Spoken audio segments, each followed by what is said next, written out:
A couple weeks ago, we told you some folks in Fort Wayne are trying to get out of their U.S. nationality in exchange for one called Moor. But some wonder if they're also trying to get out of U.S. obligations like paying taxes. Today, some local Moors sat down with us to answer those concerns. News Channel 15's Aisha Husney joins us in Studio 15 with that story.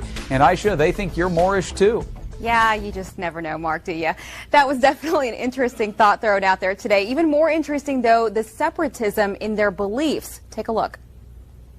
Moors is a group of people. It's not a club. It's not a religious cult. Excuse me, sir, but it is actually a religious cult. But carry on.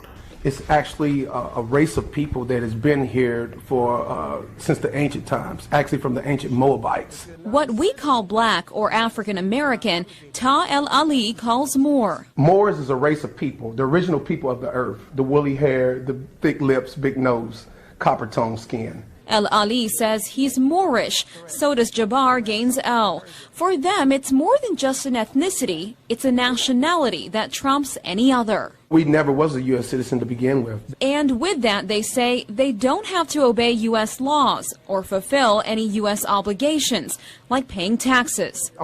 Yep, that sounds about right. These people want to claim their quote-unquote Moorish nationality to get out of being a regular citizen and having the obligations of a regular citizen, such as paying taxes and things of that nature. That's all they're trying to do. They're just trying to dip and dodge the system because they don't want to do things the legal way, the adult way. Do you pay your taxes? I'd rather not. Well, the Constitution, I pay taxes, but I do so under threat and duress and coercion.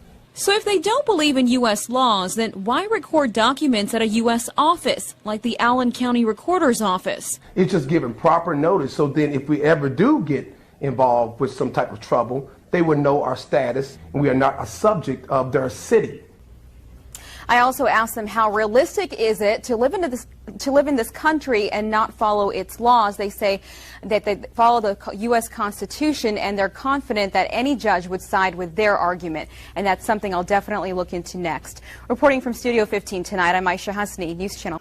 Well, these Moors obviously don't study up on other Moors, because if they did, they would know that no judge has ever sided with any Moorish American defense.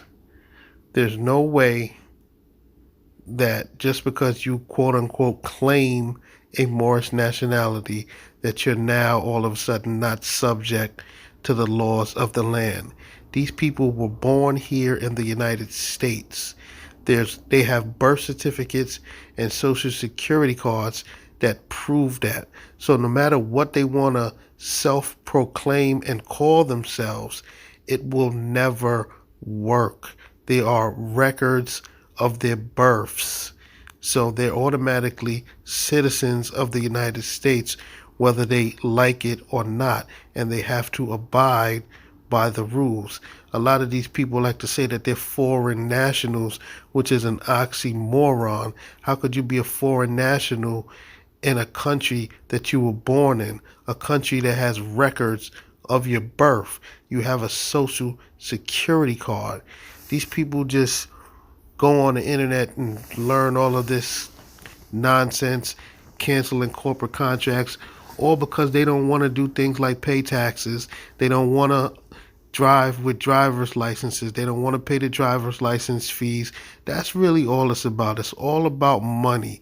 They just don't want to have to pay money for things that actually help the country. Your taxes go to certain things, and it's all funneled around, and it helps everyone.